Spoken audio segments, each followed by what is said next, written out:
अब कीजिए फिजिक्स का डर खत्म। फिजिक्स को याद करें मिनटों में। बड़े से बड़े न्यूमेरिकल सॉल्व कीजिए 1 मिनट में। यहां मिलेगा बोर्ड, नीट और जी।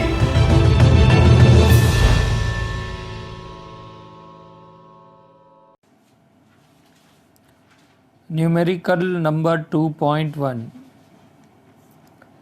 Two charges 5 into 10 raised to minus 8 coulomb and minus 3 into 10 raised to minus 8 coulomb are placed at a 16 centimeter apart. Means दो charge, one is positive, another is negative.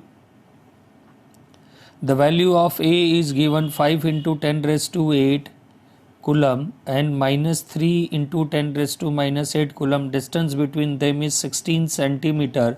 Centimetre को metre में convert करेंगे तो 0.16 metre.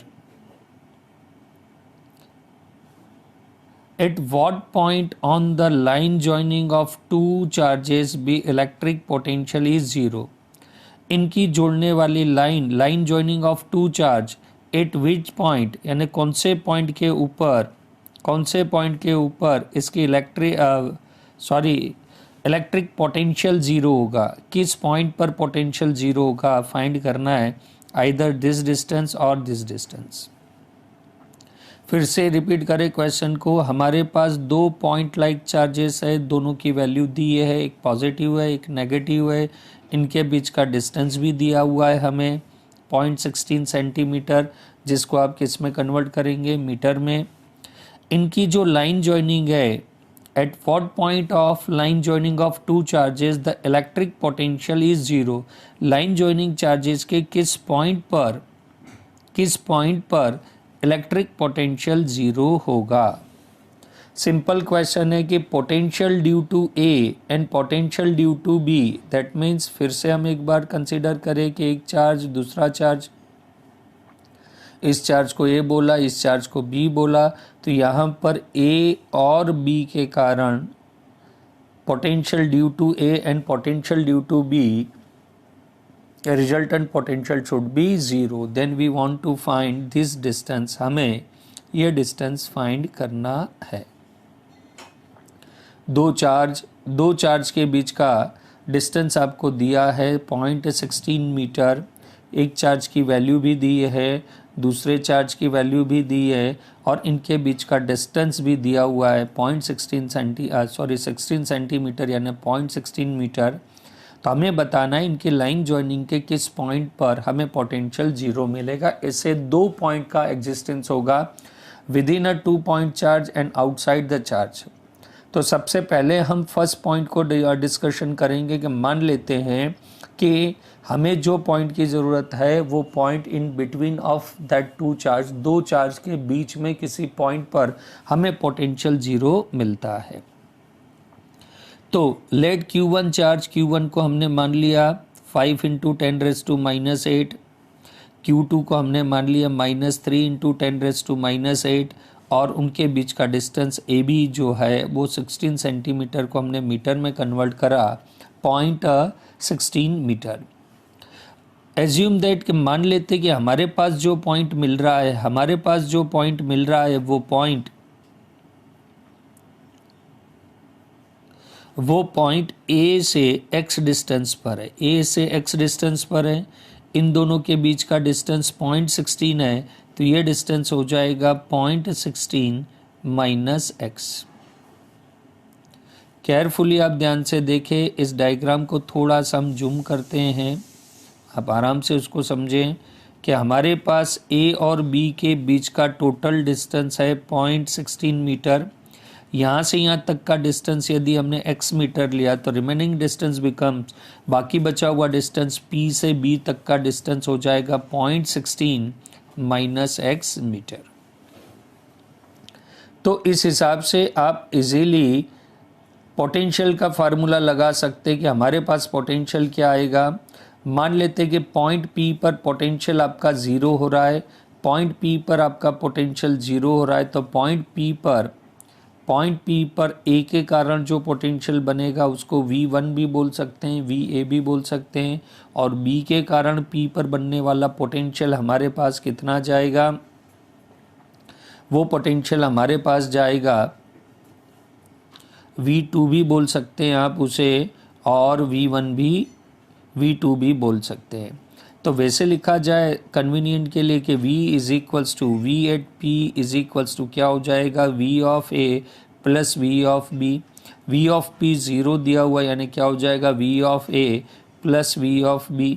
अब आपने A की जगह और B की जगह क्या लिया हुआ है, 1 और 2 लिया हुआ है, इसलिए आपको स्क्रीन पर इस टाइप का दिख रहा होगा V is equals to V1 plus V2। Obviously आप सबको पता होगा formula of potential V is equals to KQ by R। K आपको मालूम है कांस्टेंट है, Q is a charge, electric charge. A का दिया हुआ है 5 इंटू 10⁻⁸, B का दिया हुआ है -3 इंटू 10⁻⁸, और R हमें ये वाले डिस्टेंस कंसिडर करना है फॉर द A, और ये वाला डिस्टेंस हमें कंसिडर करना है फॉर द B। तो सिमिलर थिंग्स आपने फार्मूले में रखी, क्या रखी, V is equals to KQ1 by X, KQ2 by X, K common लेके 0 हो जाएगा। Q1 की वैल्यू आपको मालूम है 5 इंटू 10⁻⁻⁸, डिस्टेंस उसका x हो जाएगा।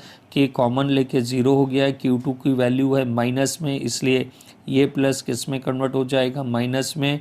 3 इंटू 10⁻⁸। अब दोस्तों फिज़िक्स ख़त्म हो गई है, जो भी है मैथमेटिकली कैलकुलेशंस है, हेयर एंड देयर थ्रो करोगे तो आपके पास स्टेप हो जाएगी जो स्क्रीन पर दिख रही है, जिसको बोलने से कोई सेंस नहीं है। 3 into 10⁻⁸, 5 into 10⁻⁸, 10⁻⁸ cancel, and remaining rest are you are putting the mathematically calculation. अब सामान्य मैथ्स लगाएंगे, आपके हाथ में आंसर आ जाएगा, x is equals to 0.1 metre. आपको पता है कि x डिस्टेंस जो आपने लिया था फ्रॉम A लिया था, A से आपने डिस्टेंस लिया था x का, इसलिए आप ये सेंटेंस लिख सकते हैं जिसको हम समझेंगे भी। ये आपके 2 पॉइंट चार्ज A और B, इनके बीच का डिस्टेंस है 0.16 मीटर। P का डिस्टेंस हमने कितना लिया था, x, और वो हमारे पास आ चुका है 0.1। तो रेस्ट ऑफ डिस्टेंस कितना हो जाएगा, यहाँ तो आप A से बोलिए, यहाँ B से बोलिए, वही डिस्टेंस आपका यहाँ लिखा है। क्या लिखा हुआ है हमारे पास,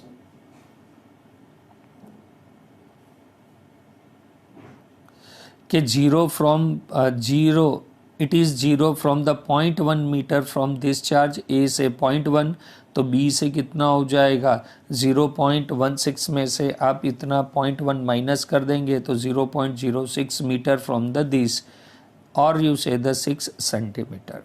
मतलब आप आंसर में दोनों डिस्टेंस मेजर कर सकते हैं, क्योंकि क्वेश्चंस में नहीं पूछा है कि कहाँ से आपको आंसर देना है, तो आप इजीली आप उस हिसाब से अपना आंसर दे सकते हैं।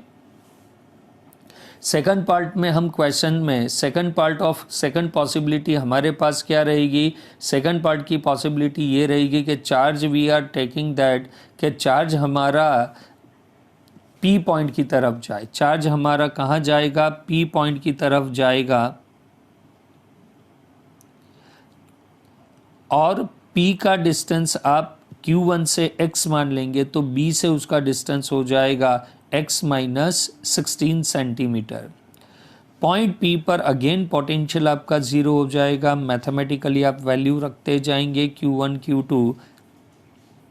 आपने देखा कि इस हिसाब से आप एक बार फिर से स्क्रीन पर आप डिस्कस कर सकते हैं यदि किसी को कन्फ्यूज़न हो रहा हो तो, कि हमने एज्यूम ये करा कि ये पॉइंट जो है पॉइंट P, आप कहोगे कि साहब A के इस तरफ क्यों नहीं आ सकता, तो वो बिल्कुल नहीं आ सकता। इसमें एक रूल आप ध्यान रखिएगा कि जो पॉइंट आपको नल पॉइंट मिलेगा वो स्मॉलर चार्ज के नियरेस्ट मिलेगा, और जो चार्ज बड़ा होगा उससे दूर मिलेगा। It's quite away from the bigger charge and near to the smaller charge. Highest value minus plus minus को कंसीडर ना करें, ये 3 है ये 5 है, तो 5 से दूर मिलेगा और 3 के क्लोजर मिलेगा। मान लेते ये पॉइंट P है, आप कुछ भी डिस्टेंस एज्यूम कर सकते हैं ऑन स्क्रीन। A से डिस्टेंस आपने कितना एज्यूम करा है x, तो B से डिस्टेंस कितना हो जाएगा x में से आप 16 को माइनस कर देंगे, 16 centimetre. All values are in centimetre, metre में कन्वर्ट करोगे तो भी इजी रहेगा, पॉइंट से डीलिंग करनी पड़ेगी। वो जो फर्स्ट में लॉजिक लगाया था वही लॉजिक आपको लगाना है। v is equals to v1 plus v2, v1 की value k q1 q2 k q1 बाय x, v2 की value k q2 upon x, पर v2 की में जो चार्ज है वो नेगेटिव है, इसलिए ये प्लस किस में कन्वर्ट हो जाएगा, माइनस में। और हमारा मैथमेटिकली कैलकुलेशंस क्या चलेगा, and we are getting the answer, और वो आंसर कितना रहेगा 40 सेंटीमीटर। मतलब Q1 से 40 सेंटीमीटर है तो Q2 से उसमें से 16 माइनस कर दोगे तो कितना हो जाएगा 24 मीटर अवे फ्रॉम दैट। आपने क्या एज्यूम करा था, आपने एज्यूम करा था पॉइंट A, B और P, पॉइंट P ये आपका x था जो कि कितना आया 40 सेंटीमीटर, ये आपका कितना था 16, तो ये रेस्ट ऑफ पार्ट कितना आ जाएगा 24, और यही बात यहाँ पर मेंशन की गई है 40 centimetre away from the Q1 charge और 24 centimetre away from the charge Q2। Q1 से आपको 40 मिलेगा, Q2 से आपको 24 मिलेगा। It is a simple questions, बहुत इजी क्वेश्चंस है जिसके अंदर आपको दो चार्ज के लिए एक ऐसा पॉइंट फाइंड करना था जिस पॉइंट पर पोटेंशियल जीरो हो जाती है। तो ऐसे आपके पास में दो पॉसिबिलिटी बनती है। एक पॉसिबिलिटी बनती है बिटवीन द टू पॉइंट्स, दो पॉइंट के बीच में वो पॉइंट फाइंड हो सकता है, और दूसरी पॉसिबिलिटी हमें ये मिली कि वो पॉइंट्स हमें कहाँ मिल सकता है, आउटसाइड द टू पॉइंट्स, दो पॉइंट के बाद। तो यहाँ पर भी हो सकता है, यहाँ पर भी हो सकता है। तो आपको कौन सा पॉइंट कैलकुलेट करना है, किस साइड मिलेगा, इलेक्ट्रिक फील्ड हो के इलेक्ट्रिक पोटेंशियल हो, दोनों के लिए ये रूल होगा कि जो बड़ा चार्ज है उससे दूर मिलेगा और स्मॉलर चार्ज से नियर मिलेगा। Just for magnitude plus minus आप कंसीडर नहीं करेंगे। तो स्मॉलर चार्ज के, और वैसे भी -3 कंसीडर करो तो माइनस छोटा ही होता है, लेकिन दोनों माइनस है तो आप उस हिसाब से मैग्नीट्यूड से जजमेंट लेंगे कि जो स्मॉलेस्ट होगा उसके पॉइंट नियरेस्ट होगा, स्मॉलेस्ट के पॉइंट नियरेस्ट होगा, और जो बड़ा चार्ज है उससे पॉइंट दूर होगा। इस लॉजिक के साथ में ये क्वेश्चंस आप कंप्लीट कर सकते हैं। और बाकी तो दोनों ही किस्सों में आपने लगाया v is equals to v1 plus v0। हमारी रिक्वायरमेंट v को क्या करना था 0, then we are putting the simple formula and applying the mathematically tools and we obtain the answer.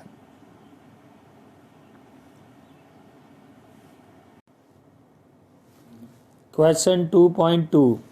A regular hexagon of side 10 cm has a charge 5 mu c at each of its vertices. Calculate the potential at the center of the hexagon. But again question related with the potential and formula of potential V is equals to KQ by R. But here geometrical figure as given. There is a one hexagon of 6 sides. Okay, each vertices having a same charge Q Q Q Q Q. Due to all these charge we want to find calculate potential at the center of regular hexagon. Hexagon having a 6 side and each side of hexagon having a length 10 centimeter. When we apply some maths about regular hexagon, this side is 10 centimeter and regular hexagons vertices make an angle 60 degree with the center. Each and every angle is 60 degree. Then 6 times of 60 यानी कितना हो जाएगा 360, and one circle when you rotate then angle is 360. The similar very easy question, each side of regular hexagon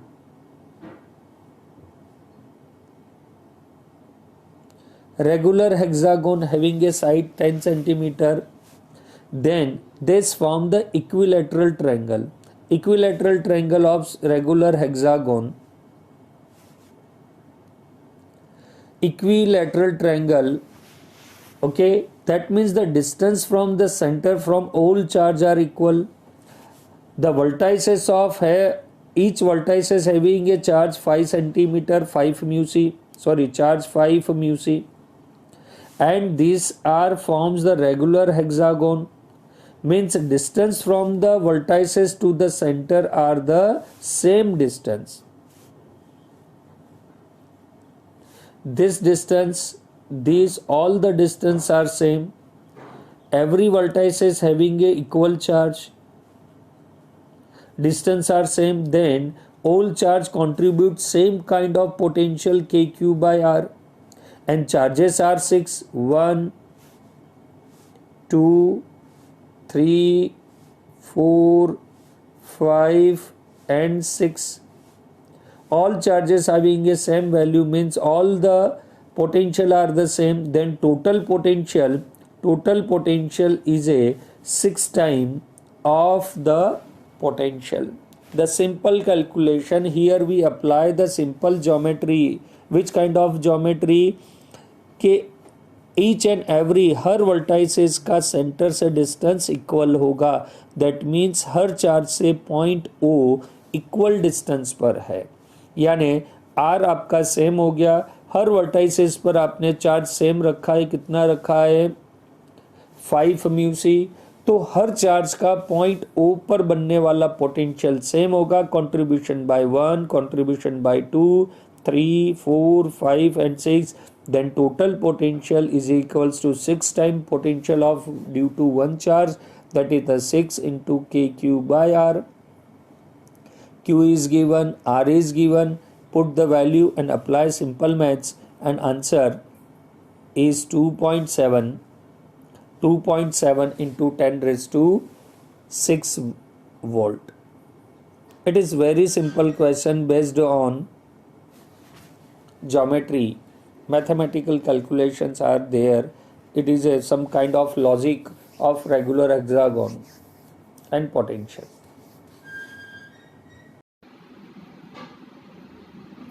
Question number 2.3. Inside this question there is a two charge 2 mu c and minus 2 mu c are placed at a point A and B at 6 centimeter apart. Two part inside the question. Question के अंदर दो part है. With in a first part identify the equipotential surface. What is the equipotential surface? The surface, a surface in which all point having a equal potential is called equipotential surface. ऐसी surface, पूरी surface जिसके हर point पर potential same हो, उसे आप कहेंगे equipotential surface. जैसे answer में दिया गया है कि identify the equipotential surface of the system. इन दो चार्जों से जो सिस्टम बनी है, इन जो दो चार्जों से सिस्टम बनी है, उस सिस्टम पर इक्विपोटेंशियल सरफेस कहाँ है? ऐसी सरफेस कहाँ है जिस पर पोटेंशियल सेम होगा. तो डायग्राम में आपको दिखाया गया है ए जिसके ऊपर आपने चार्ज रखा है 2 म्यू सी, बी जिसके ऊपर आपने चार्ज रखा है -2 म्यू सी, और उनके बीच का डिस्टेंस दिया गया है 6 सेंटीमीटर. अब पार्ट ए के सॉल्यूशन में the plane passing through the mid point of C of line joining A B shown in figure and it is the perpendicular to A B. A और B को joint करने वाली line का mid point, इसके कारण जो potential होगा वो होगा V is equals to K Q by R, और नेगेटिव चार्ज के कारण होगा इस पॉइंट पर वो कितना होगा? Plus V is equals to K Q by R, और उसका वैल्यू कितनी रहेगी? 0, क्योंकि ये प्लस से जितना बनेगा माइनस से उतना कैंसलाइज हो जाएगा. तो the equipotential surface at the mid point of line joining A B and the plane are perpendicular to the AB. AB के perpendicular ये plane होगा. तो सॉल्यूशन के अंदर आप देखिए, सॉल्यूशन के अंदर देखिए v इज इक्वल्स टू आपके पास v is equals to v of a plus v of b। v कितना हो जाएगा k प्लस q बाय, ये डिस्टेंस मान लेते हैं r प्लस k। q का b का चार्ज माइनस q है, minus q, both are having a same value 2 mu C upon r। Calculate करेंगे तो 0, क्या आ जाएगा 0। मतलब इस परपेंडिकुलर प्लेन के हर पॉइंट पर पोटेंशियल आपका 0 होगा। इस कारण से इसे इक्वी पोटेंशियल सरफेस बोला जाएगा। एक बार और डायग्राम समझें। ये आपका इक्वी पोटेंशियल सरफेस के अंदर ये सरफेस के परपेंडिकुलर होगा, और सरफेस के परपेंडिकुलर होने के कारण उस पॉइंट पर क्या हो जाएगा, 0 हो जाएगा। क्या लिखा गया है क्वेश्चंस में? क्वेश्चंस में लिखा गया है, आंसर सॉल्यूशन में देखिए क्या लिखा गया है। Hence the plane passing through the sea is equipotential surface. The equipotential surface is a surface at where the potential is same everywhere is called equipotential surface.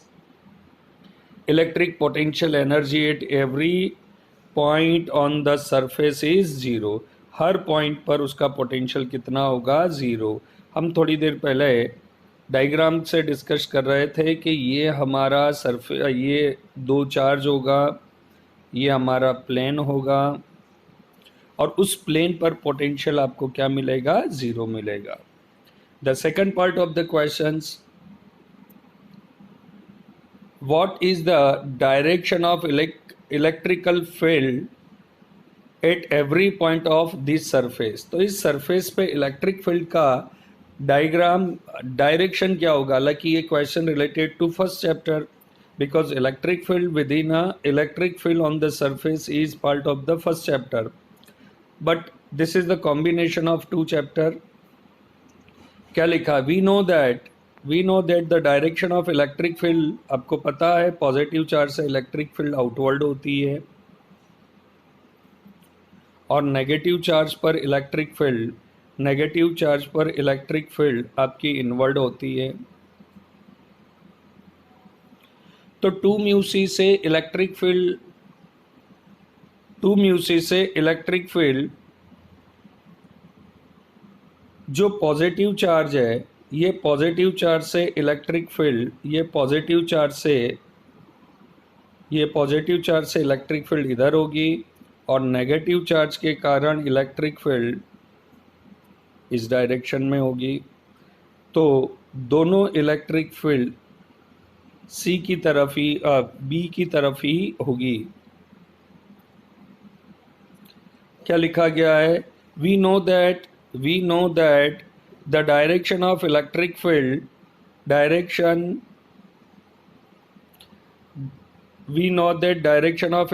Field from positive charge to negative charge. Hence here direction of electric field from point A to B and it's perpendicular to the equipotential surface।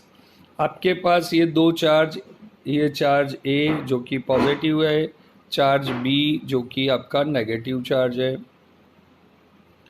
Positive charge से electric field इस direction में होगी outward, और negative charge से electric field इस direction में होगी। ये नेगेटिव के कारण, ये पॉजिटिव के कारण, ये इक्विपोटेंशियल सरफेस। तो इक्विपोटेंशियल सरफेस से परपेंडिकुलर होगी, और दोनों की रिजल्टेंट का डायरेक्शन क्या होगा, direction of resultant electric field is A to B and which is perpendicular to equipotential surface। The equipotential surface remains at it is। equipotential surface पे कोई फर्क पड़ेगा नहीं। This question simply based on the question of potential as well as electric field। Part A indicates that what is the equipotential surface, and second what is the direction of electric field in given charge of system। Question number 2.4, a spherical conductor of radius 12 centimeter A charge 1.6 into 10 raised to minus 7 coulomb distributed uniformly on the surface of the surface. What is the electric field? हमारे पास एक spherical conductor है जिसके ऊपर charge दिया गया है Q और उसकी वैल्यू दी है 1.6 into 10 raise to minus 7 coulomb. Radius आपको दिया गया 12 centimetre. Obviously it is converted into metre. And the question having a 3 part. Within a first part we want to find inside the sphere what is the electric field inside the sphere. The one sphere having any charge positive or negative, you know very well that within a hollow sphere the electric field is zero all over inside of the sphere. The first part is very easy and it is a subjective part कि inside the hollow sphere या hollow spherical conductor of any radius having a some charge, then electric field inside the charge inside the sphere is zero. आपको पता होगा कि sphere के अंदर electric field zero होती है. electric field zero होती है. electric field zero होती है. ये subjective question है. that is therefore the first part having a answer, the electric field inside the sphere is zero. that is the subjective questions कि sphere कोई सा भी हो, charge positive negative, if a spherical conductor means one kind of a hollow. यदि sphere hollow नहीं है तो अंदर की तरफ electric field zero नहीं होगी, but it is a hollow sphere, therefore electric field is zero inside the conductor. 3 point होते हैं स्पीयर के अंदर डिस्कस करने के कि ये स्पीयर अंदर की तरफ इलेक्ट्रिक फील्ड ज़ीरो होगी. यदि ऑन द सरफेस आपको सरफेस के ऊपर इलेक्ट्रिक फील्ड चाहिए तो वो होगी E is equals to K Q by capital R square, where capital R is a radius of the sphere and that is the solution of second part. Just outside the sphere, just outside the sphere का मतलब होता है on the sphere. तो sphere के ऊपर या just outside यानी just बाहर यानी ऑन द स्पीयर ही कंसिडर करेंगे तो इलेक्ट्रिक फील्ड होती है E is equals to K Q by R. K की वैल्यू आपको ऑब्वियसली पता है, अभी तक याद भी हो गई होगी. Value of K 9 into 10 raise to 9. Value of Q आपको गिवन है 1.6 into 10 raise to minus 7 and R square. R आपके पास है 12 centimetre which is converted into metre. 0.12 का square. After calculation you are getting the answer of second part 10 raise to 5 newton per coulomb. अभी तक 2 part हो गए. पहले part में हमने लॉजिक लगाया कि इनर पार्ट में इलेक्ट्रिक फील्ड ज़ीरो होती है, ऑन द सरफेस कितनी होती है. तो आपने थ्योरी पढ़ी होगी कि जब सरफेस पे कैलकुलेट करते हो तब पूरे चार्ज को जो स्पीयर के ऊपर है उस चार्ज को हम सेंटर पे कॉन्सेंट्रेट करते हैं और उससे R डिस्टेंस पर उठने वाली इलेक्ट्रिक फील्ड, प्रोड्यूस होने वाली electric field K Q by R square होती है. It is a very simple one. और थर्ड पार्ट क्या कहता है, at the 18 centimetre, obviously radius 12 centimetre है और ये पॉइंट 18 सेंटीमीटर है यानी आउटसाइड द स्पीयर. यानी क्वेश्चन के 3 भाग हो गए, with in a sphere, on the sphere and outside the sphere. With in a sphere electric field हमेशा जीरो होती है. ऑन द स्पीयर उतनी ही होती है जितनी पॉइंट चार्ज को आप कहाँ कंसिडर करोगे, सेंटर पे. तो यहाँ पर भी आउटसाइड में भी जो ये स्पीयर पे चार्ज है उसको हम कहाँ पर कंसिडर करेंगे, सेंटर पे कंसिडर करेंगे और उससे R डिस्टेंस पर उठने वाली इलेक्ट्रिक फील्ड कितनी होती, E is equals to K Q by small r का square, where R small r is a distance. Small r is a distance of the point from the center of sphere, that is the 18 centimetre. तो third part में भी formula आप वही लगाओगे, third part में भी formula वही लगेगा. E is equals to K Q by R. Electric field at 18 centimetre K Q by R square या एक्स स्क्वायर जो भी है. के की वैल्यू आपके पास हो जाएगी 9 इंटू 10 रेज़ टू 9. Q की वैल्यू आपको गिवन है 1.6 into 10 raise to minus 7 and R is 18 centimetre obviously converted into metre. On the sphere 12 centimetre था और यहाँ पर कितना 18.18 metre square. After calculation you are getting the answer 4.44 into 10 raise to 4 newton per coulomb. Obviously question having a 3 simple logic. First, inside the spherical charge electric field is zero, on the surface is equals to the E is equals to k cube by capital R square, where capital R is a radius of the sphere, and outside the sphere if the distance is small r, then answer is equals to that much. तो आपके तीनों logic इसी type के हो जाएंगे, मतलब question के अंदर 3 लॉजिक पूछे गए कि स्पीयर के inner, on the surface and outside the sphere, what is your answer. Then it is a very simple questions. Look the solutions once again.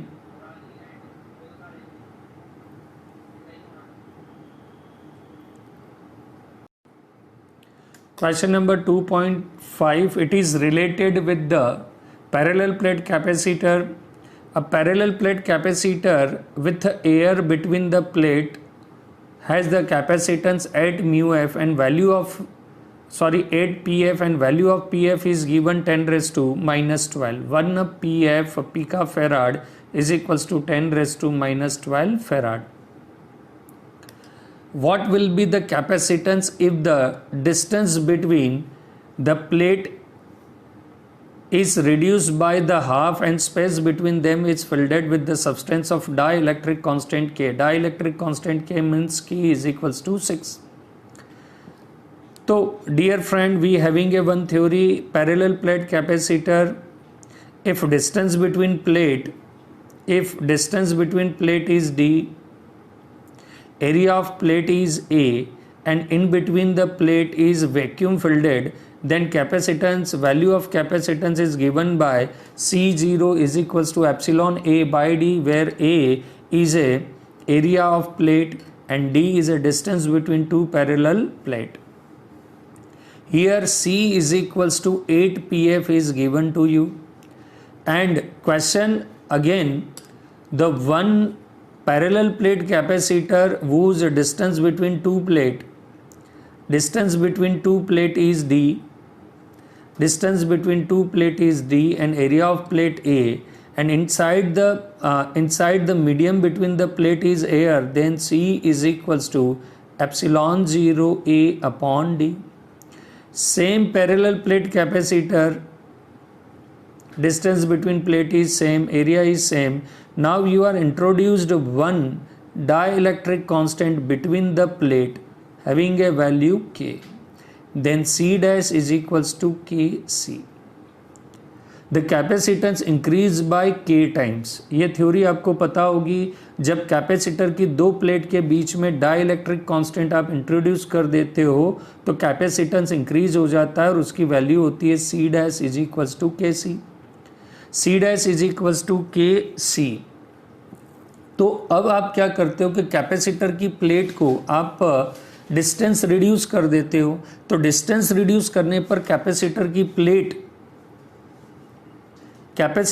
Plate के बीच का डिस्टेंस कितना हो जाएगा, D/2. तो आपका जो कैपेसिटर था वो कैपेसिटर कितना हो जाएगा, कैपेसिटर आपका जो था वो C is equals to C dash is equals to कितना होता है, Kc. अब आपके पास में C चेंज हो गया है, C की वैल्यू कितनी हो जाएगी, epsilon 0 A upon D/2, because the distance between the plate reduced to half, जो था उसका आपने हाफ कर दिया. इसको सॉल्व करोगे तो C dash is equals to 2 ऊपर जाएगा, twice K epsilon 0 A upon D. ये epsilon 0 A upon D की वैल्यू ही आपको गिवन है, कितनी वैल्यू गिवन है उसकी, 8 × 10⁻⁻12. तो इस फिगर की जगह आप रख दोगे 8 × 10⁻12, K की जगह आप रख दोगे 6 और 2 तो है ही, सिंपल मल्टीप्लाई करोगे आपके पास में आंसर आ जाएगा. फर्स्ट हमने कैपेसिटेंस का formula, when the medium between two plate is vacuum or air, then C0 is equals to epsilon 0 upon D. The value is given 8 pf, that means 8 × 10⁻12 is equals to epsilon 0 A upon D. Now the electric field, dielectric fielded between the two plate of capacitor and distance between the two plate reduced to half, then the capacitance will be, तो capacitance में जो distance आपने D लिया था उसकी जगह हो जाएगा D/2.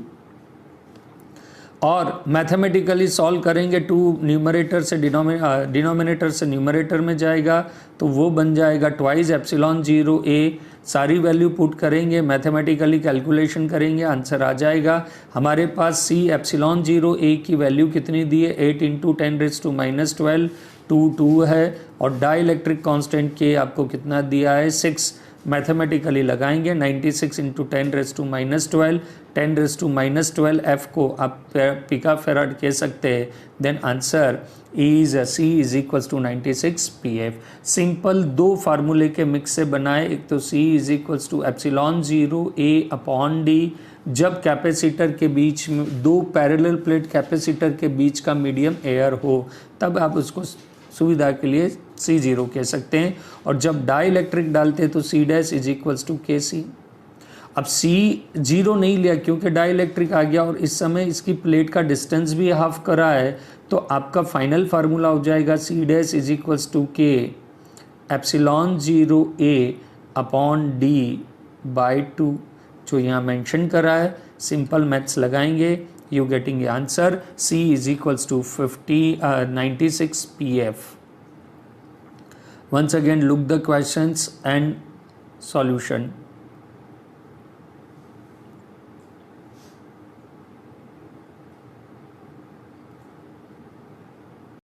Question number 2.6. 3 capacitor each of capacitance 9 pf are connected in series. The question having a two parts. Inside first part, what is the total capacitance of combination? Very easy questions. Dear friends, if there are n capacitor, that is the theory, there are n capacitor of equal capacitor of equal value of capacitance C, and there is a capacitance 1 2 3 4 5 1 2 3 dot n. They are if connected in series, then CS is equals to C by n. That is the direct formula. Inside the solution there is another method is shown, and which is a lengthy and pure method, and this is method is valid method if n capacitor are joined together, if n capacitor are joined together of equal values, then equivalent capacitor CS is equals to C by n. Here 3 capacitor are given, each having a value 9 pf, then equivalent CS is equals to C by n. Value of C is given 9 pf and number of capacitor is 3. Therefore equivalent is 3 pf, 3 picofarad. ठीक है, it is a simple one. दोनों method से कर सकते हो, जो typed method है वो भी कर सकते हो, और ये जो मेथड आपको स्क्रीन पर अभी राइट करके बताई, that is the one kind of A shortcut, and it is applicable only when each capacitor having a same value. यदि कैपेसिटर की वैल्यू डिफरेंट है तो फिर आपको इसी मेथड से जाना पड़ेगा, और उसका फार्मूला आपने लोअर क्लास में पढ़ा होगा, 1/CS capacitor in series is equal to 1/C1 plus 1/C2 plus dot dot dot, या 3 कैपेसिटर है तो 1/C3, सबकी वैल्यू 9 9 9 है तो 1/9 1/9 1/9 3/9। आओ ध्यान रखिएगा, यहाँ पर स्टूडेंट सारे मिस्टेक करते हैं, तो वो लिखते हैं CS इज इक्वल्स टू 1/3, वो इस साइड का रेसिप्रोकल करना भूल जाते हैं और एग्ज़ाम में नंबर खो के आते हैं। तो ये 1/CS इज इक्वल्स टू 1/3 है, दोनों साइड रेसिप्रोकल करोगे तभी आंसर आएगा CS is equals to 3PF। Okay, तो एक मेथड ये भी यूनिवर्सल मेथड हो जाएगी जब कैपेसिटर की वैल्यू सेम है या अलग है, थोड़ी सी मैथ्स ज़्यादा हो जाएगी, और दूसरा डायरेक्ट फार्मूला भी है हमारे पास जिसकी डिस्कशन करी कि सारे कैपेसिटर सेम हो और सीरीज में लगाए तो C by n, where C is a value of each capacitor and n is a number of capacitor. Here number of capacitor given to you 3 and value of C given to 9, then it is a 9 PF by 3, then direct answer is 3 pf. It is useful when all capacitor having a same value. सारे capacitor same value के हो और उसको series में लगाए तो ये universal method है, ये यूनिवर्सल मेथड है आपकी, और ये अपनी मेथड हो जाएगी। चलिए नेक्स्ट सेकंड पार्ट की तरफ जाए। सेकंड पार्ट क्या कहता है कि व्हाट इज, सेकंड पार्ट ये कहता है कि what is the potential difference across the each capacitor if the combination is connected to 120 volt battery. Diagram में जैसे दिया है कि हर कैपेसिटर को आपने सीरीज में लगा दिया, पहले हर कैपेसिटर को आपने सीरीज में लगा दिया और इस कॉम्बिनेशन को आपने 120 वोल्ट की बैटरी से कनेक्ट कर दिया। तो आपको बताना है what is the potential difference across each capacitor, यानी इस कैपेसिटर के एंड पर पोटेंशियल कितना होगा V1, इस कैपेसिटर के एंड पे पोटेंशियल कितना होगा V2 और इस कैपेसिटर थर्ड वाले के एंड पर कितना होगा V3। आपको V1, V2 और V3 फाइंड करना है। तो आपको पता होगा, यू नो वेरी वेल कि when ever capacitor join in series, capacitor को जब सीरीज में ज्वाइन किया जाता है तो उसमें स्टोर चार्ज सेम होता है। In a series the capacitor when a capacitor join in series, जब कैपेसिटर को सीरीज में लगाया जाता है तब कैपेसिटर में स्टोर चार्ज सेम होता है और कैपेसिटर का फार्मूला है C is equals to Q by V। तो V का फार्मूला आपका क्या हो जाएगा, V का फार्मूला हो जाएगा Q बाई C। अब यहाँ का कैपेसिटर 1 का पोटेंशियल V1 है, कैपेसिटर 2 के प्लेट पर मान लेते पोटेंशियल V2 है और थर्ड पे V3 है, पर ये तीनों की टोटल एक्सटर्नल बैटरी के पोटेंशियल की इक्वल हो जाएगी, यानी V इज इक्वल टू क्या हो जाएगा V1 plus V2 plus V3। हमें V1, V2 और V3 और V3 फाइंड करना है। तो V हमें कितना दिया गया है 120 वोल्ट। V1 का फार्मूला हम कैपेसिटर के फार्मूले से निकाले, कैपेसिटर का formula C is equals to Q by V, then V is equals to Q by C and Q by C। क्यों? क्योंकि कैपेसिटर को जब सीरीज में ज्वाइन किया जाता है तब उसमें स्टोर चार्ज सेम होता है, यानी सब में चार्ज कितना होगा Q। सारे कैपेसिटर की value C1, C2, C3, C है, तो ये कितना हो जाएगा आपका, इसको सॉल्व करेंगे तो इसका आंसर कितना आ जाएगा आपके पास, इसका आंसर कितना आ जाएगा आपके पास V is equals to thrice of Q by C। इससे आप Q निकाल लेंगे, आप इससे C की V की जगह आप कितना रख देंगे 120, Q आपको फाइंड करना है, C आपको दिया हुआ है, सिंपल कैलकुलेशन करेंगे उसके बाद आपके पास में आंसर आ जाएगा। कितना आ जाएगा 40 वोल्ट आ जाएगा।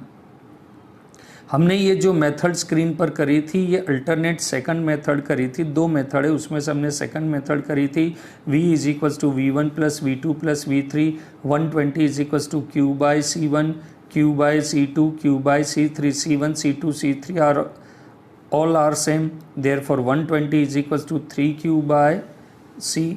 और यहाँ पर हमने वैल्यू रखी, C की वैल्यू आपको पता है, वैल्यू रखी और आपके पास में स्टोर चार्ज कितना आ गया Q is equals to 360 into 10⁻⁻12 coulomb.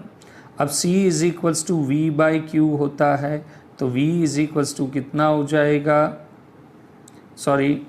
C is equals to कितना होता है Q बाई V हो जाएगा। आपको क्या चाहिए V is equals to Q by C। Q की वैल्यू आपके पास कितनी आई है 360 इंटू 10⁻⁻12। C की वैल्यू आपको गिवन है 9 इंटू 10⁻⁻12। दोनों को रखोगे, कैलकुलेशन करोगे, आंसर आ जाएगा आपके पास 40 volt. Isn't it? Very simple, again very simple questions having a two formula. अच्छा, हमने जो पहली मेथड इसमें नहीं सॉल्व करी वो भी कर सकते, वो तो और शॉर्टकट है कि टोटल पोटेंशियल आपका V is equals to V1 plus V2 plus V3। अब 120 is equals to thrice of V1, क्यों? क्योंकि V इज इक्वल्स टू कितना होता है, V is equals to Q by C, तीनों का Q सेम है, C सेम है, इसलिए आप कह सकते हैं कि V1 स्क्रीन पर भी लिखा हुआ है, V1 is equals to V2 is equals to V3, therefore V1 is equals to thrice of V1, तो V1 is equals to 40 volt, V2 is equals to 40 and V3 is equals to 40 volt. यहाँ capacitor same है, store charge same है, तो obviously potential भी same ही होगा। एक बार पूरा का सॉल्यूशन आप देख ले। क्वेश्चन में पहले पार्ट में सीरीज कॉम्बिनेशन का फार्मूला और दूसरे पार्ट में हमको वो लॉजिक काम आएगा कि जब कैपेसिटर को सीरीज में ज्वाइन करते हैं तो उसमें स्टोर चार्ज सेम होता है, चाहे कैपेसिटेंस की वैल्यू कितनी भी हो, और इंडिविजुअल पोटेंशियल जो होगा वो इंडिविजुअल पोटेंशियल की सम यानी V1 plus V2 plus V3 का सम टोटल अप्लाइड बैटरी के वोल्टेज जितना होगा। और इन दो लॉजिक और तीसरा C is equals to Q by V से V is equals to Q by C का दोनों के कॉम्बिनेशन से हमने क्वेश्चंस को आगे बढ़ाया। दो मेथड, एक पहली मेथड जो छोटी है और सेकंड मेथड कॉन्सेप्शियल है, जिससे भी आंसर दोनों ही सिचुएशन में सेम आएगा। हमारे पास question number 2.7, again question related with the capacitor and parallel combination.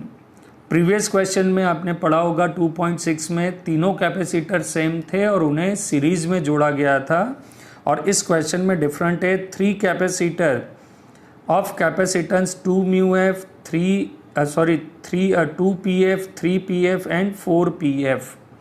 आपके पास 3 कैपेसिटर, तीनों की वैल्यू अलग, आर कनेक्टेड इन पैरेलल, तीनों को आपने पैरेलल में कनेक्ट करा। क्वेश्चन के 2 पार्ट है, जिसमें से पहले पार्ट में आपको करना है what is the total capacitance of the combination, combination का कैपेसिटेंस कितना होगा। ऑब्वियसली पैरेलल में कॉम्बिनेशन बहुत इजी होता है, CP is equals to C1 plus C2 plus C3, CP is equals to C1 plus C2 plus C3। अब ये जो CP is equals to C1 plus C2 plus C3 है, उसमें आप ऑब्वियसली C1 की वैल्यू रख दें।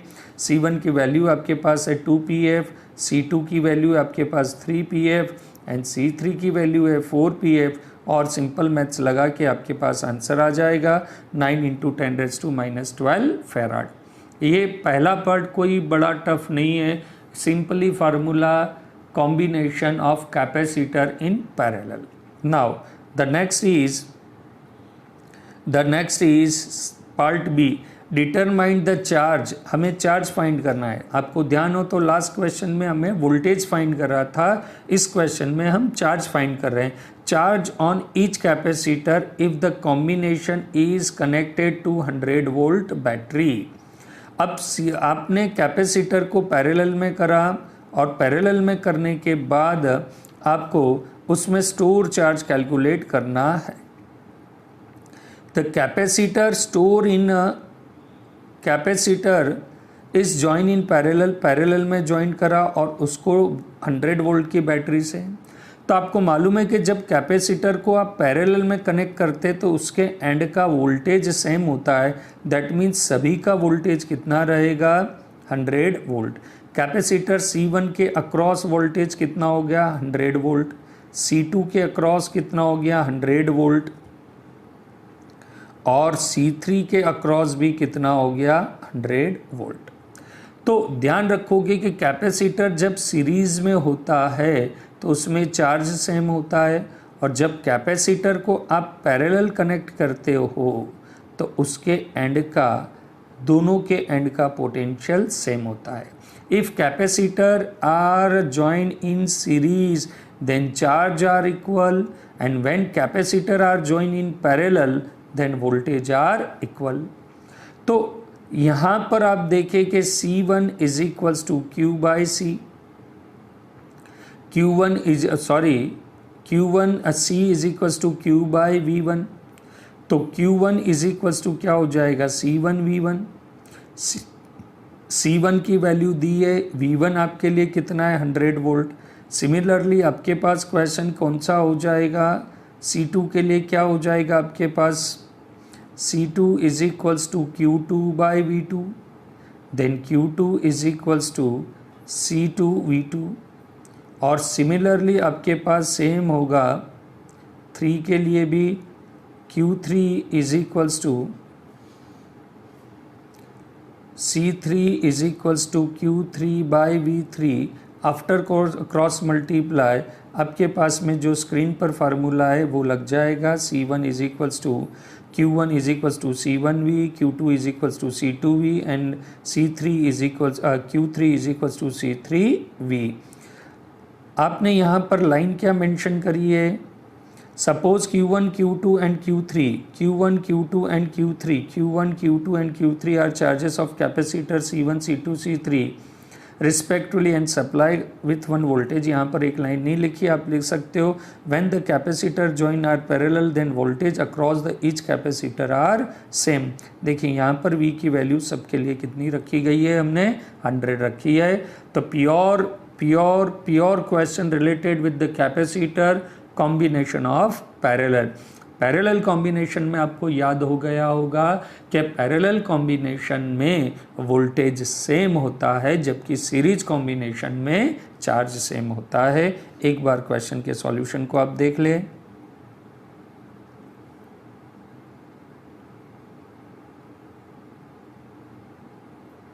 Question number 2.8, very simple question and it is related to parallel plate capacitor and its basic formula. In a parallel plate capacitor,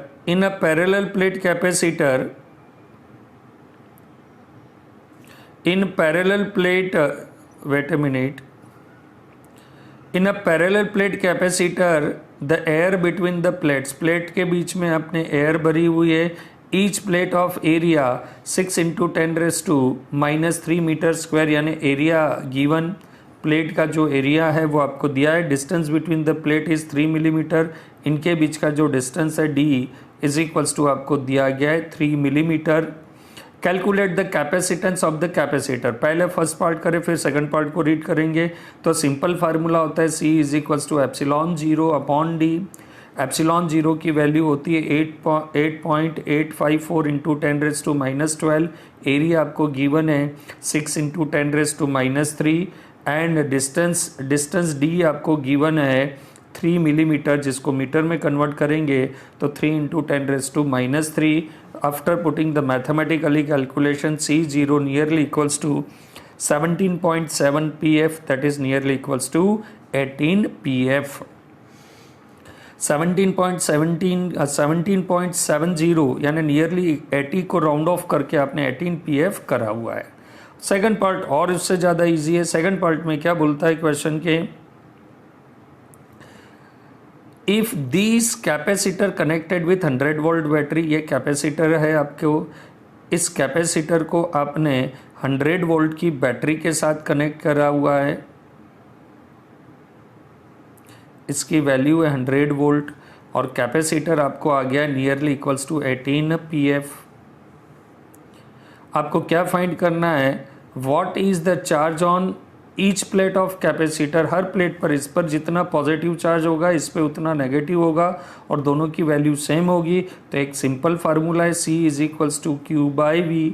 आपको Q find करना है। What is the charge on each plate, तो Q find करना है, तो Q is equals to CV। C आपने find करा है 18 pf और वोल्टेज आपको दिया गया है 100 वोल्ट। कैलकुलेशंस कर लेंगे, सिंपल सा आंसर है Q0 is equals to C0V। C0V आपका आया है 17.7 या 18 भी रख सकते हो, इंटू 100 जो भी आए वो आपका answer. The very simple questions based on basic formula of capacitor C0 is equals to ε0/D and Q0 is equals to C0V। एक बार आप सॉल्यूशन देख लें, हालांकि बहुत इजी क्वेश्चंस हैं।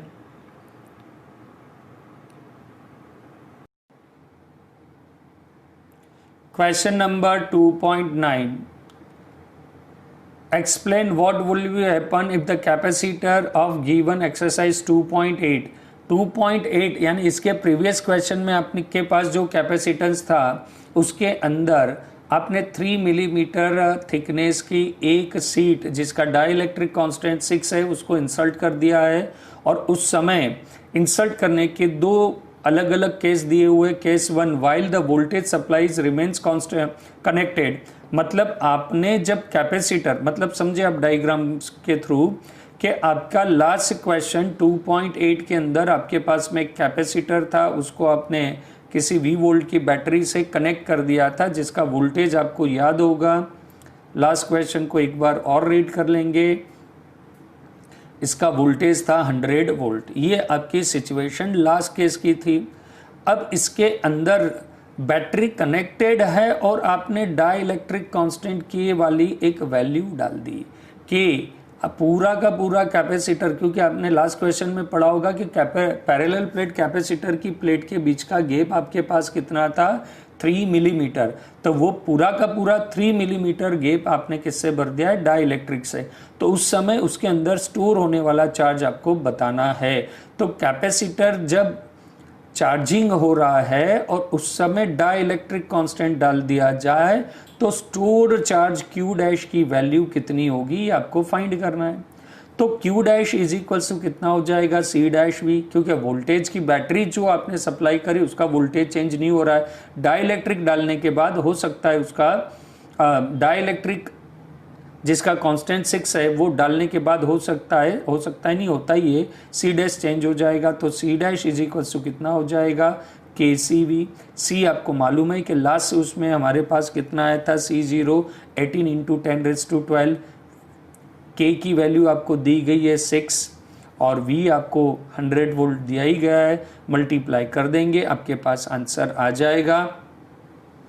इसका मतलब ये हुआ कि कैपेसिटर चार्ज हो रहा है उस समय डाइलेक्ट्रिक कांस्टेंट डाल दोगे तो उस समय जो कैपेसिटर के अंदर स्टोर चार्ज होगा वो स्टोर चार्ज आपका इतना हो जाएगा। सेकंड पार्ट क्या कहता है क्वेश्चन का कि after the supply was disconnected, capacitor है, कैपेसिटर को आपने फुल्ली चार्ज कर दिया, मतलब इसमें चार्ज कितना स्टोर हो गया है, Q। अब हमने क्या करा, अब हमने उसमें से बैटरी हटा दी और इस समय उसके अंदर डाइलेक्ट्रिक कांस्टेंट K डाला, मतलब बैटरी हटा दी और उसके बाद उसके अंदर डाइलेक्ट्रिक कांस्टेंट K डाला तो क्या होगा ये बताना है। मतलब कैपेसिटर चार्जिंग हो रहा है उस समय उसकी बैटरी को आपने रिमूव कर दिया और उसके बाद उसके अंदर डाइलेक्ट्रिक कांस्टेंट 6 वाला मटेरियल डाल दिया, तो अब स्टोर चार्ज यहाँ जो फिनोमिना होगा उसके डिस्कशन करनी है। तो सेकंड पार्ट में क्या हो जाएगा, सेकंड पार्ट में आपके पास ये हो जाएगा इफ सप्लाई, बी पार्ट आप पढ़े, if the supply of voltage removed then the charge on the plate of the capacitor are the same as the charge. अब उसमें आपने बैटरी हटा दी है तो अब उसके ऊपर कुछ भी नहीं हो पाएगा, मतलब अब चार्ज इंक्रीज नहीं हो पाएगा, चार्ज आपका सेम रहेगा। चार्ज कितना था पहले पार्ट में, तो पहले पार्ट में चार्ज देखिए ऊपर कितना दिया गया है आपको, चार्ज दिया गया है 108 इंटू 10⁻10 कूलम। तो नया चार्ज आपका Q डबल डैश भी उतना ही होगा 1.8 इंटू, उसको आपने कन्वर्ट करा नैनो कूलम में। तो वोल्टेज जो होता है दो प्लेट में जब सीट डाल देते तो वोल्टेज केथ पार्ट का होता है, तो V0/6 वोल्टेज 100 है यानी 16.6। तो नया चार्ज जो होगा capacitor, since the capacitor remains the constant 108, मतलब इस पार्ट में यह है कि चार्ज आपका वही रहेगा, कैपेसिटर भी आपका वही रहेगा, सिर्फ वोल्टेज जो है वो V0/K टाइम्स हो जाएगा, यानी V0/6 100/6 यानी 16.6 time of voltage, 16.6 of voltage हो जाएगा। यानी जब कैपेसिटर चार्ज हो रहा है उस समय उसका चार्ज इंक्रीज हो जाएगा, बैटरी हटाने के बाद डाइलेक्ट्रिक कांस्टेंट डालोगे तो उसका क्यू डैश चेंज नहीं होगा क्योंकि अब उसको कहीं से एनर्जी नहीं मिल रही, इसलिए क्यू डैश तो सेम रहेगा। वोल्टेज जो दो प्लेट के बीच का था वो 6th पार्ट हो जाएगा, यानी kth पार्ट हो जाएगा, यहाँ लिखा हुआ है kth पार्ट हो जाएगा। क्यू डैश आपका सेम रहेगा। और कैपेसिटर तो ऑब्वियसली वो जो फर्स्ट पार्ट में आया था, कितना था फर्स्ट पार्ट में कैपेसिटर आपका 108, वही रहेगा। यानी बैटरी कैपेसिटर चार्ज हो रहा हो कि अनचार्ज हो रहा हो, चार्ज हो चुका हो और डाइलेक्ट्रिक कांस्टेंट डालोगे तो कैपेसिटेंस की वैल्यू चेंज नहीं होगी, वो 108 और इधर भी कितनी रहेगी 108। जो वोल्टेज है वो चेंज हो जाएगा, 16.6 वोल्ट हो जाएगा, मीन्स वोल्टेज रिड्यूस हो जाएगा। और वैसे भी आपको पता होगा, अभी तक आपने 2 चैप्टर पढ़ लिए होंगे कि कूलम के लॉ में F is equals to F by K होता है, electric field E dash is equals to E by K होती है, वोल्टेज भी आपका होता है V dash is equals to V by K, जिसका यहाँ यूज़ किया गया है। और कैपेसिटर होता है C dash is equals to K C. मतलब डाई इलेक्ट्रिक कॉन्स्टेंट से फोर्स डिक्रीज होता है, इलेक्ट्रिक फील्ड भी डिक्रीज होती है, वोल्टेज, ये तीनों वैल्यू डिक्रीज होती है, जबकि कैपेसिटर इंक्रीज होता है। ये एक नीट के हिसाब का MCQ है। Capacitor where increases while the force, electric field and voltage are decreases. The questions का सॉल्यूशन एक बार देख ले, जिसको आप सॉल्व कर सके, नोट डाउन कर सके।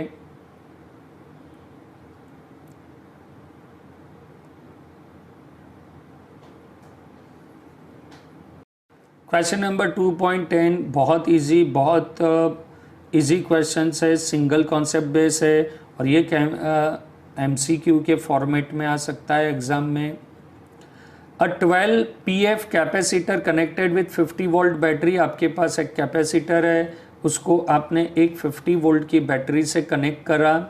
How much electrostatic energy store in a capacitor, तो आपको मालूम है कि कैपेसिटर को V वोल्ट की बैटरी से कनेक्ट किया जाए तो store energy half of CV² होती है। Store energy is half of CV², C की वैल्यू रख दे, V की वैल्यू का स्क्वायर कर दे, सिंपल लॉजिक लगाए, आपके पास आंसर आ जाएगा 15 × 10⁻⁻19 joule. Very very easy question based on one single के store energy inside the charge capacitor having a capacitor C, voltage V is U is equals to half of CV²। Question number 2.11 600 PF capacitor charged by 200 volt supply. It is disconnected from the supply and connected to another 600 μF capacitor. अब इसको ये बोला नहीं गया कि charge है कि अनचार्ज है, तो इस कैपेसिटर को अनचार्ज मान ले। How much electrostatic energy loss in this process, कितनी एनर्जी आपकी वेस्ट हो जाएगी। तो इसको डायग्राम से समझे कि एक कैपेसिटर है C1, उसको आपने V1 वोल्ट की बैटरी से चार्जिंग करा। C1 capacitor is charging by V1 volt battery. Now in the second case the C2 capacitor charging by V2 volt battery, C1 charging by V1 and C2 is charging by V2।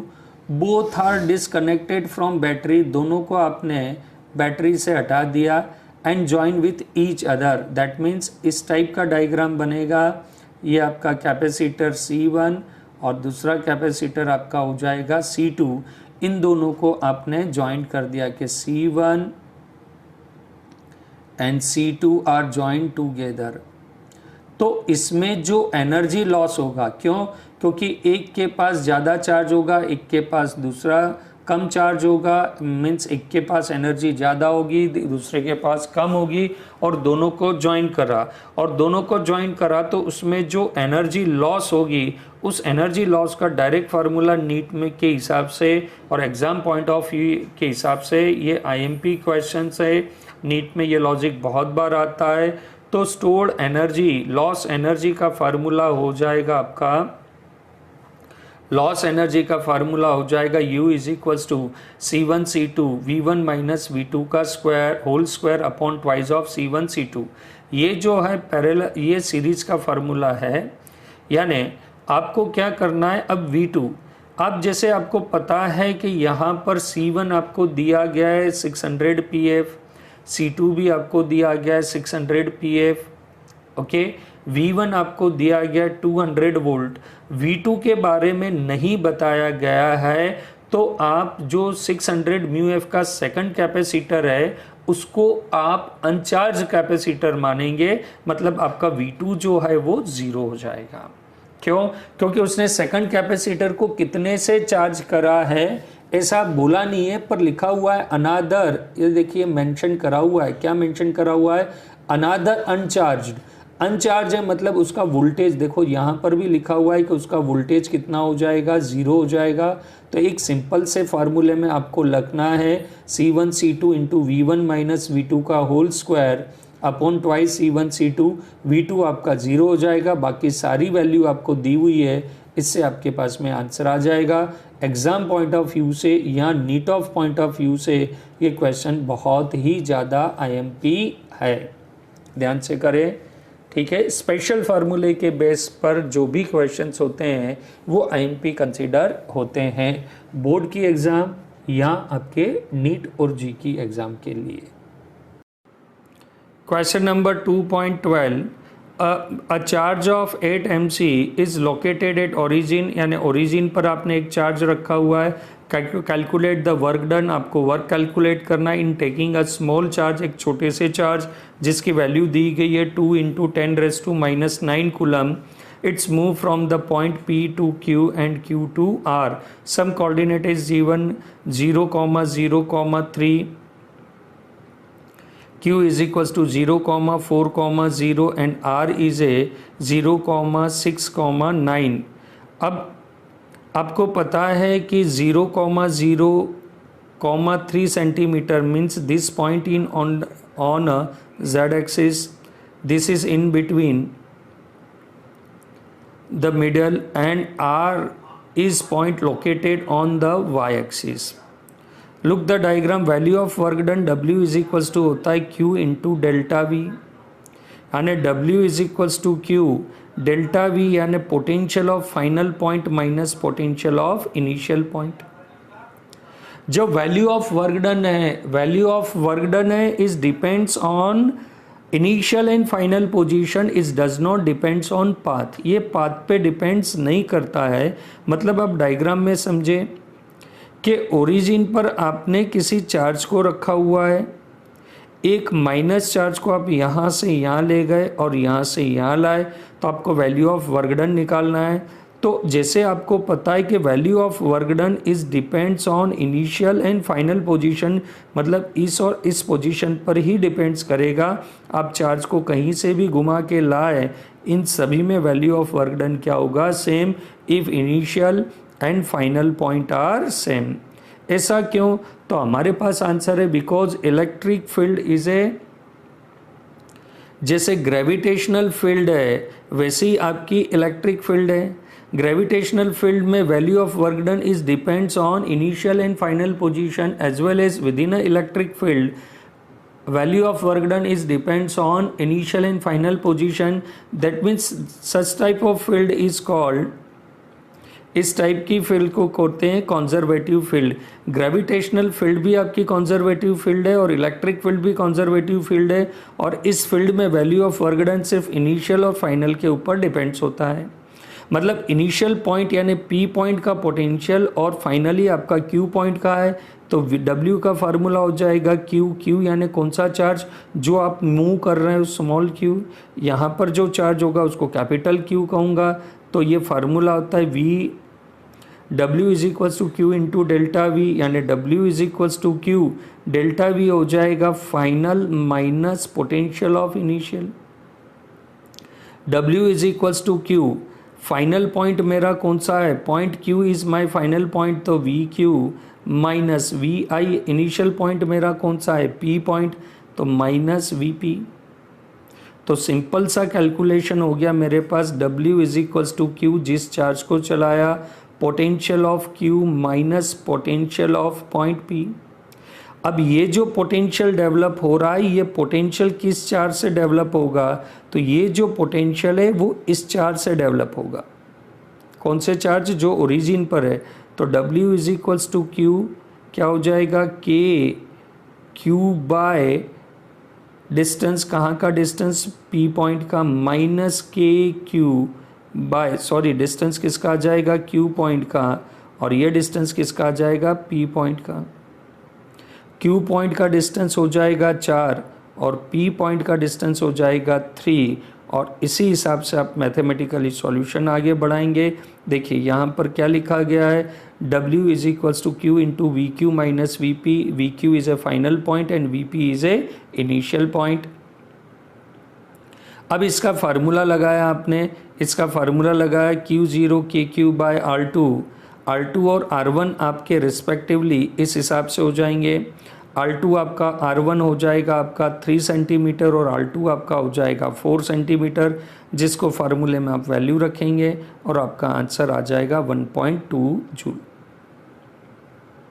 ये आपका R1 आपका 3 centimetre. क्यों? क्योंकि यहाँ पर जो आपको distance दिया गया है 0,0,3, तो ये डिस्टेंस आपका 3, और यहाँ पर डिस्टेंस आपका दिया है 0,0,4, तो ये डिस्टेंस आपका कितना हो जाएगा? 4।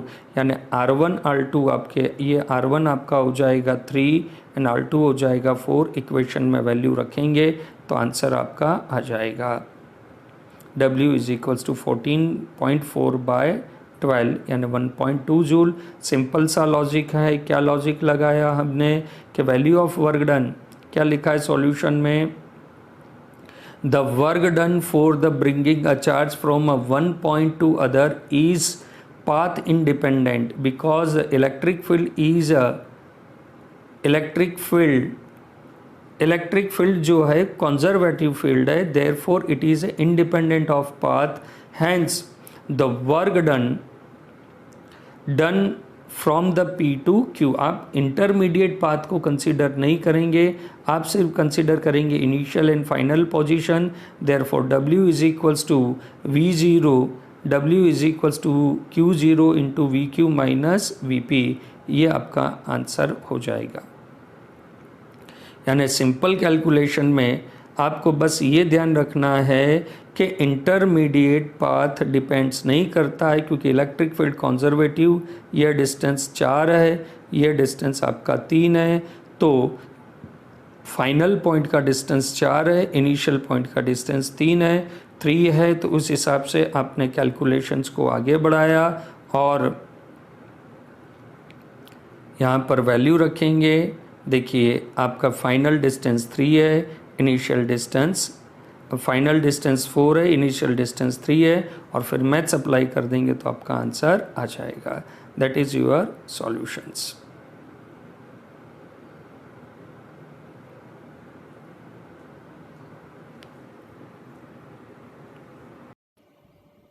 Question number 2.14.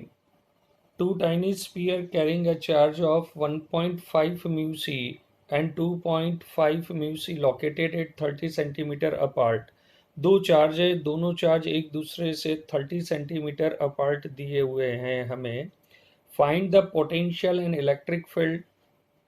हमें पोटेंशियल और इलेक्ट्रिक फील्ड फाइंड करना है। ये क्वेश्चन लास्ट चैप्टर से रिलेटेड है, क्योंकि इलेक्ट्रिक फील्ड हमने लास्ट चैप्टर में पढ़ी थी, चैप्टर 1, और पोटेंशियल फाइंड करना है। कहाँ पे फाइंड करना है? Find the potential and electric field.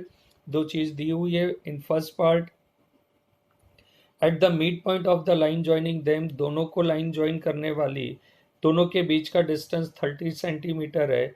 तो मिड पॉइंट मतलब यहाँ से 15 सेंटीमीटर, यहाँ से 15 सेंटीमीटर पर मिड पॉइंट पर आपको पोटेंशियल फाइंड करना है इनसाइड द पार्ट ए।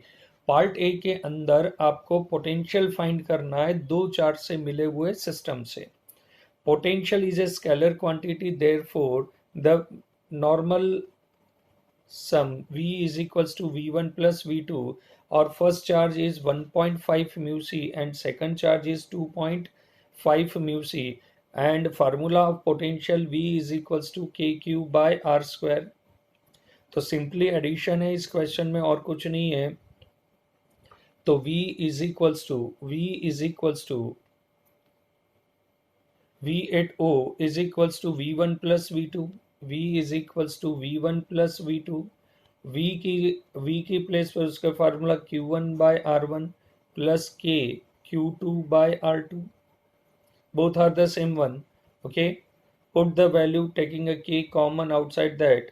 आप K को कॉमन लेकर मैथमेटिकली सिंपल कैलकुलेशन करेंगे, आपके पास फर्स्ट आंसर आ जाएगा potential at O is 2.4 into 10 raised to minus 5 volt, minus I think mix with the bracket, तो आप खास ध्यान रखेंगे। और कैलकुलेशन से जो भी आंसर आ रहा है, नहीं +5 है, कैलकुलेशन से जो आंसर आ रहा है वो ब्रैकेट का माइनस अपीयर हो रहा है, +5 है।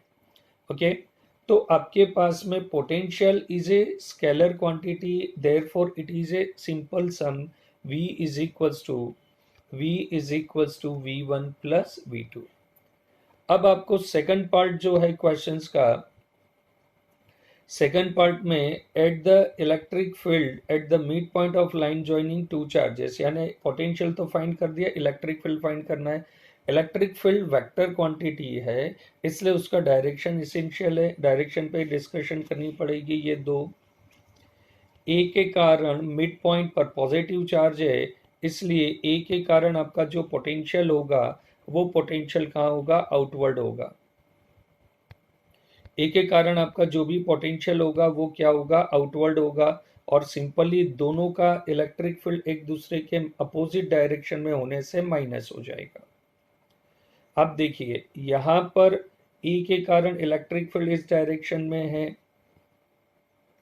और बी के कारण इलेक्ट्रिक फील्ड इस डायरेक्शन में, both are in opposite direction, therefore E1 minus E2 या E2 minus E1, जो हायर वैल्यू है माइनस लोअर वैल्यू आप करेंगे, आपका आंसर आ जाएगा। तो इलेक्ट्रिक फील्ड और पोटेंशियल फील्ड में सिर्फ इतना फर्क है कि electric field negative positive negative vector है, इसलिए उस अकॉर्डिंगली होगी। और इलेक्ट्रिक फील्ड का फार्मूला आपको मालूम होगा KQ by R²।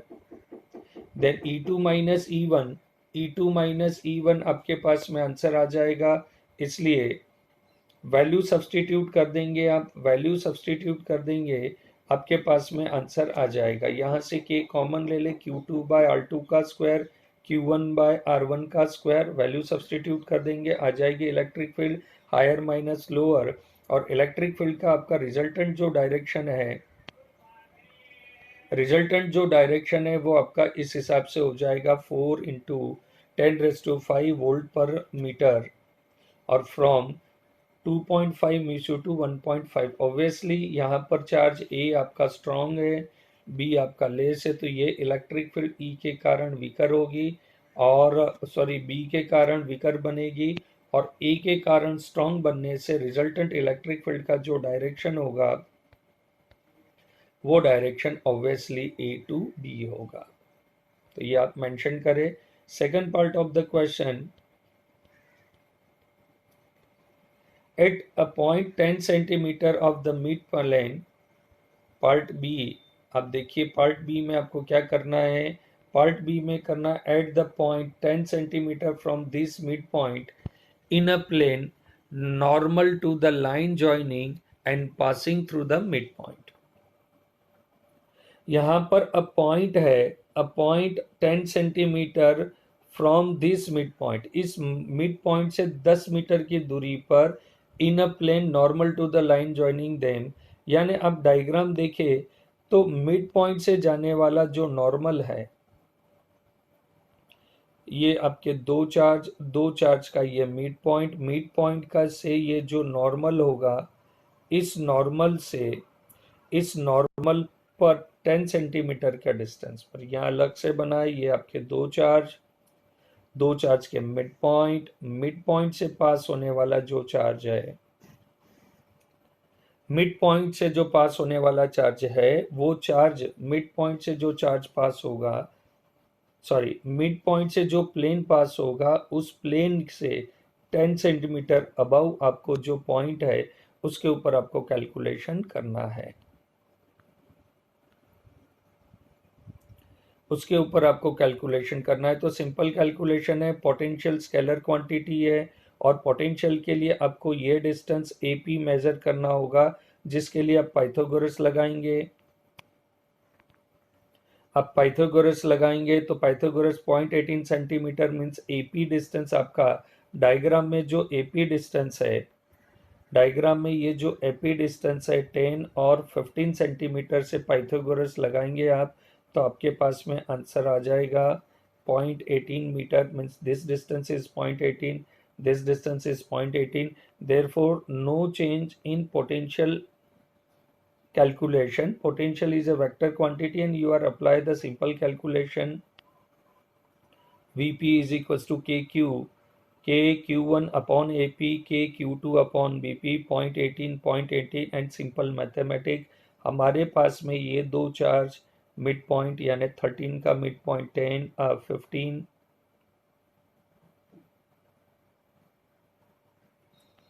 आपके पास दो चार्ज मिड पॉइंट का डिस्टेंस आपका हो जाएगा 30 का आधा 15, ये 10 सेंटीमीटर है। तो आपका ये वाला डिस्टेंस अंडर रूट से निकालेंगे तो कितना आ जाएगा 0.18, ये डिस्टेंस भी 0.18, ये चार्ज से बनने वाला पोटेंशियल V1, इस चार्ज से बनने वाला पोटेंशियल V2 और दोनों का डिस्टेंस 0.18 या कुछ कैलकुलेशन टाइपिंग मिस्टेक है, दोनों जगह 0.18 है, उस हिसाब से आप कैलकुलेशन कर लेंगे। तो पोटेंशियल में तो कोई दिक्कत नहीं है, it is a simple questions और उसका जो आंसर आया VP potential 8 point P is VP is equals to 2 into 10⁵ volt. Second part जो इलेक्ट्रिक फील्ड का है वो थोड़ा सा हो जाएगा कैलकुलेटिंग कि यहाँ से इलेक्ट्रिक फील्ड का जो डायरेक्शन है उससे आपने बोला E1 पॉजिटिव, ये भी पॉजिटिव चार्ज है, इससे इलेक्ट्रिक फील्ड का होगी आउटवर्ड E2। रिजल्टेंट फील्ड आप लॉ ऑफ पैरेललोग्राम लगाएंगे तो आप आंसर कैलकुलेट कर लेंगे। यहाँ से यहाँ का डिस्टेंस भी 0.18 ही रहेगा, मतलब फिर से हम देखें कि एक चार्ज A, एक चार्ज B, एक चार्ज A, एक चार्ज B, चार्ज A,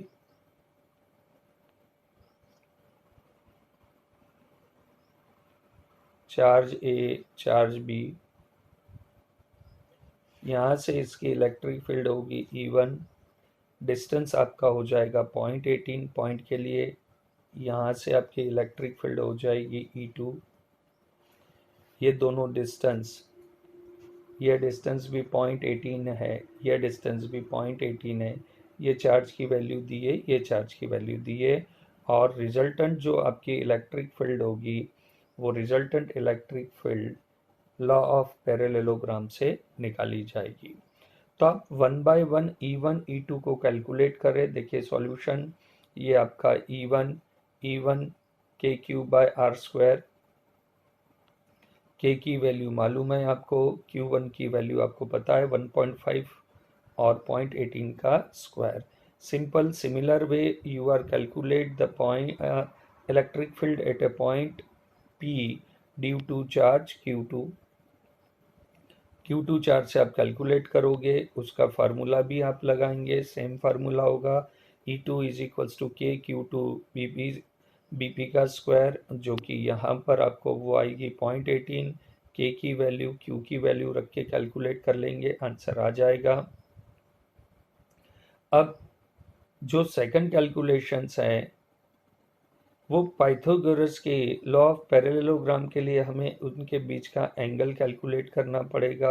वो ज्योमेट्री लगाएंगे तो वो एंगल आ जाएगा, एंगल जो बनेगा 10 और 10 15/2 यानी 10 3/2 पाइथागोरस लगाएंगे, सॉरी ट्रिग्नोमेट्री लगाएंगे तो आपके पास आंसर आ जाएगा 10 θ/2 इज इक्वल्स टू, इस हिसाब से हैं तो ये एंगल θ/2 लिया तो आपने यहाँ लगाई 10 θ/2 तो वो 1.5 और थीटा कितना आया 11.2 θ/2, ये एंगल भी θ/2, ये आपका 15 है, ये आपका 10 है। ट्रिग्नोमेट्री लगाएंगे 10 θ/2 को कैलकुलेट किया, θ/2 θ/2 यानी ये टोटल एंगल आपका हो जाएगा थीटा 112.6। आप लॉ ऑफ पैरेललोग्राम लगाएंगे तो क्या हो जाएगा आपके पास E1 का स्क्वायर प्लस E2 का square twice E1 E2 cos theta का अंडर रूट। वैल्यू सब्सटीट्यूट कर लेंगे। ये थोड़ा सा क्वेश्चन कैलकुलेटिव है, इसलिए आप स्क्रीन पर आराम से देख ले, कैलकुलेशंस होकर आंसर आ जाएगा।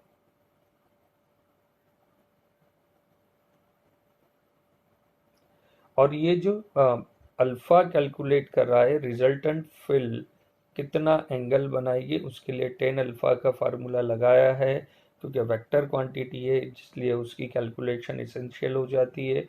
आपको ये फार्मूला पता होगा कि tan alpha is equals to E2 sine theta by E1। पढ़ा होगा आपने 11th में, इस टाइप का होता है वेक्टर ए वेक्टर बी, ये अल्फा निकालना हो तो फार्मूला हो जाएगा tan theta is equals to A sine theta upon B plus A cos theta. यही फार्मूला हमने ये वाला लगाया है। थोड़ा सा कैलकुलेटिव है, आप कर लेंगे, आंसर आ जाएगा।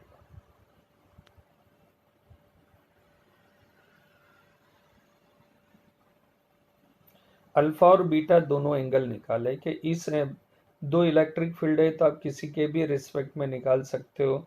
अल्फा एंड बीटा दोनों कैलकुलेट हो सकते हैं, ये एंगल भी और ये एंगल भी। तो किसी एक एंगल को बताएंगे तो भी आपका काम हो जाएगा। एक बार आप इसके सॉल्यूशन को ध्यान से देख ले। सेकंड पार्ट इलेक्ट्रिक फील्ड वाला जो है थोड़ा सा लेंदी पोर्शन है, कैलकुलेटिव पोर्शन है, इसलिए उसके सेकंड पार्ट के अलावा खाली फर्स्ट पार्ट का क्वेश्चन बना के भी वो एग्जाम में आपको पूछ सकते हैं।